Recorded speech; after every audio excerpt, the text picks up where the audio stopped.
In this week's Parsha Vayigash, we finally have the moment that Yosef can't contain himself anymore and he needs to expose himself to his brothers that he is not just the viceroy, the second in command of Egypt, but he's also their younger, long-lost brother, Joseph. Now the big question is, how on earth did these brothers not recognize him up until the very end? I mean, weren't they a little bit curious why the second most powerful man in Egypt was taken by this family? Could they not see the family resemblance? I mean, even with them, with all of them aging, you can still see, some resemblance. And lastly, I know that he had Egyptian clothing and maybe Egyptian makeup and an Egyptian wig, but still, just because somebody's in a different costume doesn't mean that their voice changes.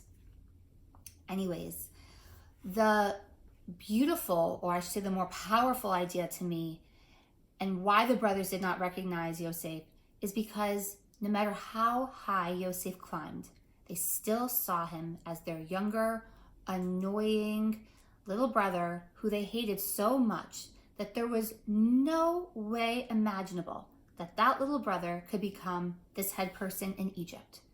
Their hatred, their negative view on him stopped them from ever seeing him become more than what the low person they thought he was. And that is so sad. And I think in life, sometimes when we have a perception of somebody, it's so hard for us to change that viewpoint, right?